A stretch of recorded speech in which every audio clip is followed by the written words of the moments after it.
Morning, patrons. It's Gary here out on a morning dog walk. I've not had many morning dog walks to do of late, and I think today, 1st of September, is a tough one. Would be a tough one to go live because lots of people are out at school. It's just starting back at school, and some people have started back at work. So it's a day where I think probably viewers would be quite low. So with it being the 1st of September and the day that all of your bank accounts take a hit for my benefit, I thought I'd show my appreciation by putting out a quick patrons only video. We'll do a draw for the book a little bit later on this morning and get that sent out as soon as possible, which is now the reward for being a patron. First of all, look, thank you again. I'm going to be putting a call out for fresh patrons a little bit later on. Naturally, there's some drop off. But you guys that have remained as patrons or recently signed up as patrons, in certainly in one case, massively appreciated. I can't state how important your input into the site is. It kind of frees up some of my time. It means I don't have to take on quite as much freelance work. So I can put things together like my League One guide and a few other things, mainly for the benefit of everybody. You're like Rishi Sunak and he's eating out to get started campaign or whatever it is. It's the whole of the taxpayer is funding that one particular project, or was funding that one particular project, and likewise all of you guys are funding the wider Stacey West project for the benefit of a lot of people. So it's not just a thank you from me, but it's a thank you from everybody who reads the Stacey West, be it one article a month, 10 articles a month, or occasionally stumbles across it. The content wouldn't be there without you, so thank you very much. So I wanted to do a quick video. I haven't really written anything about the Oldham Athletic game at the weekend.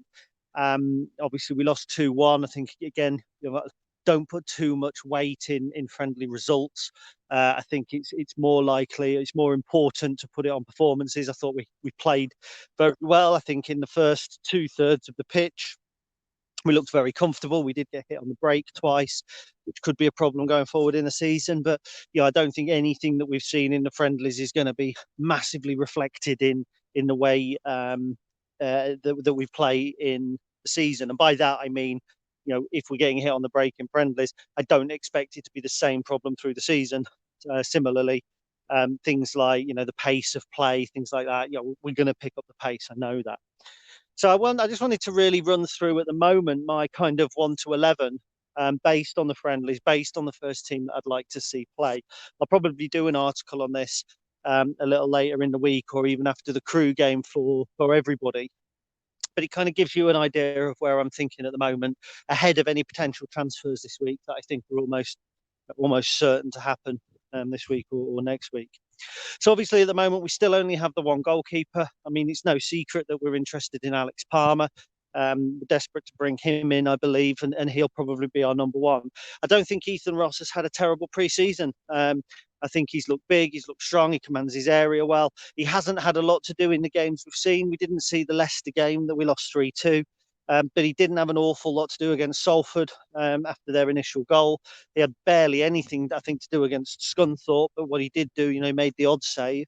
I think, again, against Oldham. I actually thought Oldham probably weren't that much better than Scunthorpe in terms of balance of play and chances created. But they got 2 chances on the break. I don't recall them then laying siege to our goal at any time. So, I think Ross has been decent. I don't think he'll be our first choice keeper, but I think long term he has the capabilities to be. He's the right build, he's the right kind of athleticism. I think he's the right type of goalkeeper for Michael. He's proven that he can play out from the back, which kind of is a prerequisite, isn't it, now for Michael Appleton's side. Moving into right back, I thought it was interesting against Oldham that Aaron Lewis got 45 minutes. Alex Bradley's had quite a few minutes, despite talk of him going back out on loan. For me, I think TJ Ioma is going to be our starting right back this season. I think that's incredibly exciting. I mean, as you know, I follow League One and League Two football relatively closely. I'm not going to say I'm a Gab Sutton style expert, but I try and keep an eye on what's been happening and what has happened and what's going to happen. And one player that sticks in my mind who played fullback a couple of years ago at this level, first on loan, and then he left the club. He left Arsenal and signed permanently, was Mark Bowler. Now, Mark Bowler was fullback, similar to Ioma rather, in the way that he attacked, in his style of play, and that sort of thing. Moved to Blackpool at the resumption of his Arsenal contract. Absolutely smashed it for Blackpool and ended up getting a move to Middlesbrough. He was energetic. He was, up and down the line, and he really raised eyebrows. And I think, in that respect, TJ Ioma could be similar. I'm not saying he'll move to us because I think there's high hopes for him at Spurs, but I think that you're going to see him looking really, really impressive going forward.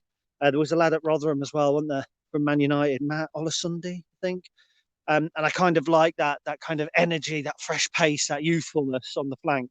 We haven't had it on the right side for a while. We've had the postman. Going to miss Neil, obviously, but this is a new style of play, and I think having that pace and having that kind of attacking instinct on the right is going to be incredibly exciting for us. So I think it'll be Ioma on the right. On the left, based on the friendlies, I think it's almost certainly got to be Max Melbourne. I imagine that he will be backed up by Rowan, sorry. But I think Max he's looked good. He's looked steady. I think in terms of a prospect, I think he's the sort of player that we're looking to turn into a League One borderline Championship prospect. Whereas I think, sorry, a tweet from Cornell, unusual.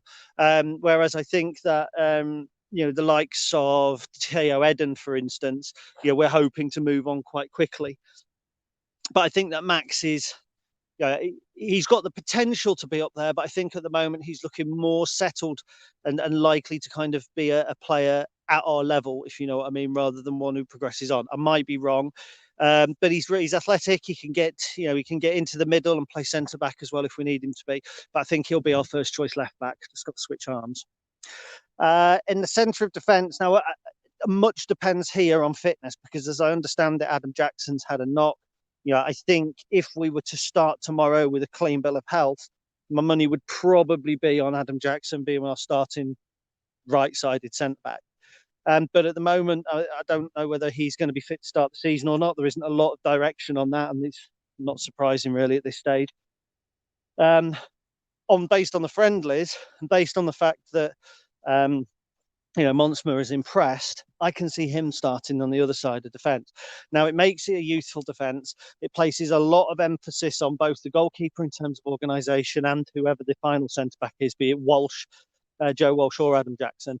But I like the look of Monsma.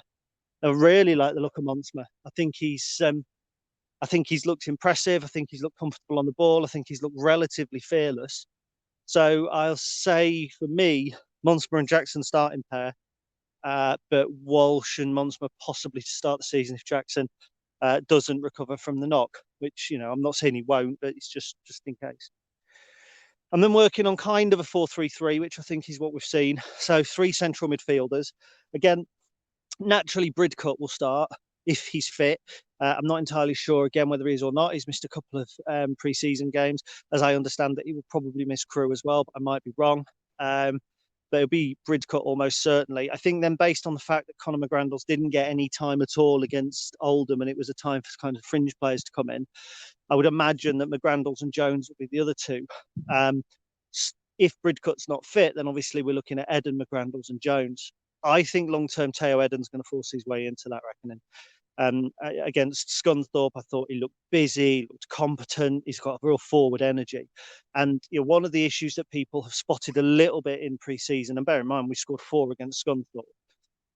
The only game we didn't score in was Salford. People said, well, I've been a bit wasteful in front of goal, or we've shown a lack of penetration at times. I think fans always say that, don't they? You can have 10 shots, but if you haven't had 12, it's not good enough. If you had 12, 14 would have been better. So, but I like Eden's forward purpose, and I think that he has the potential to kind of bring the play forward in the same way that James Jones does, but he does it with a real energy, which is a word I'm using quite a lot at the moment. So I like the idea of having Eden. I wonder if longer term it might be Jones, Eden and Bridcut, with Bridcut in front of the back 4 and then Eden and James Jones just ahead, and McGrandles being interchangeable with Bridcut. Or when we play away, we play a 6-6 with one at the top, kind of going a little bit more defensive when you're playing away, and then it's McGrandles, Bridcut and one of Eden or Jones. And when you're at home, you need to be a little bit more attacking, especially when crowds are back in.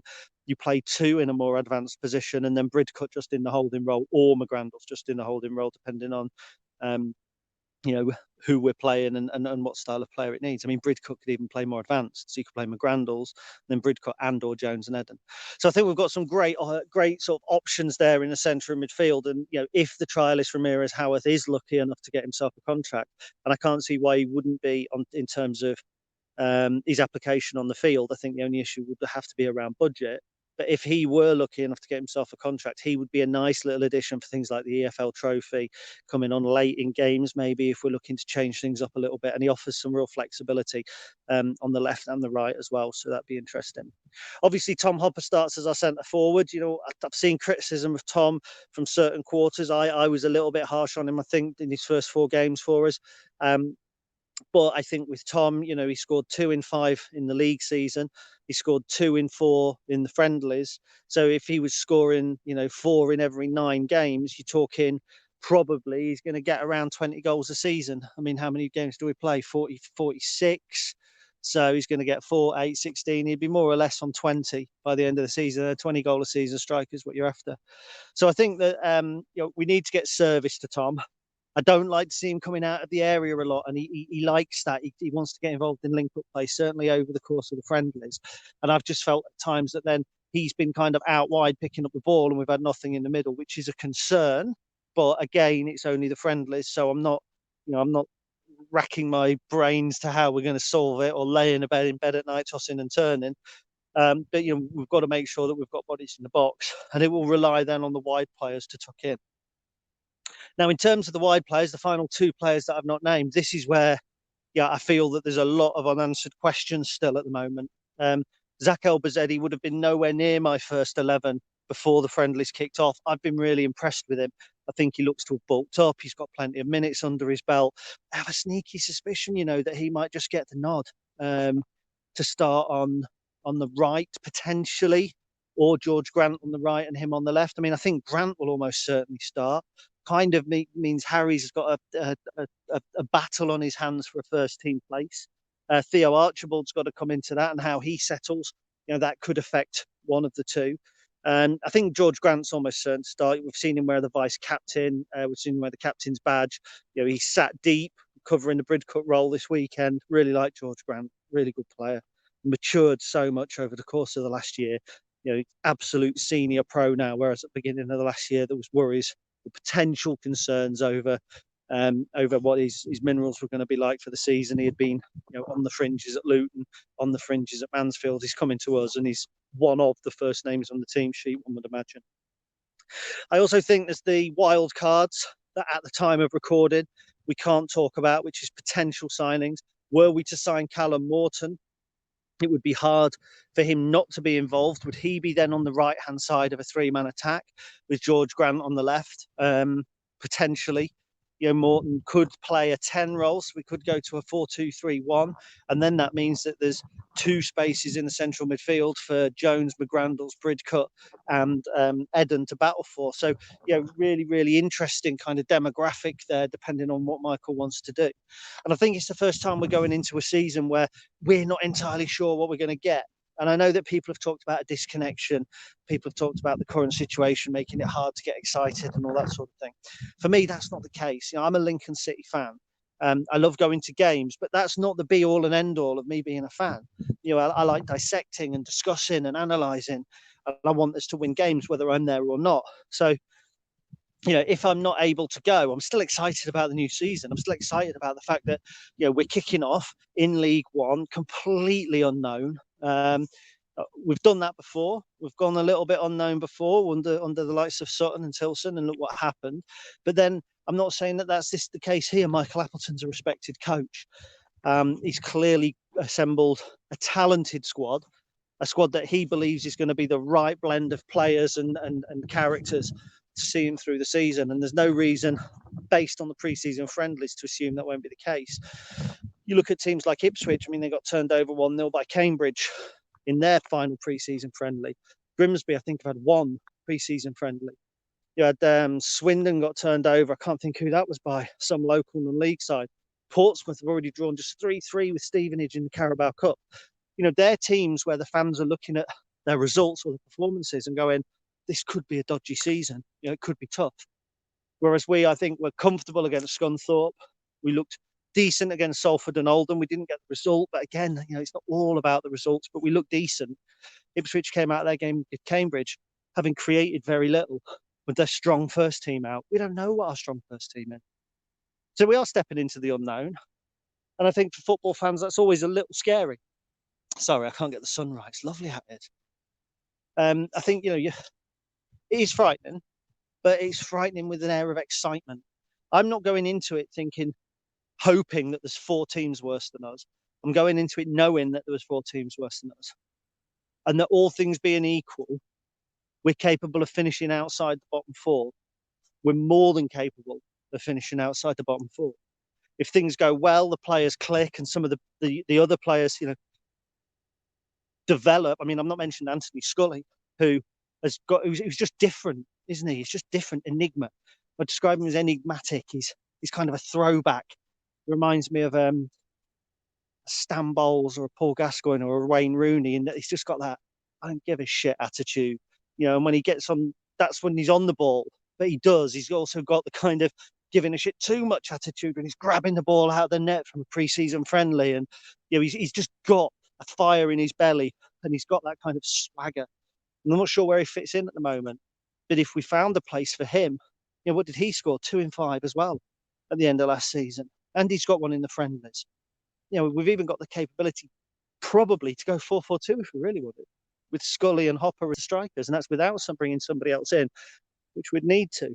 So then there's Teo Eden, who I've obviously spoken about. There's any potential new loan players.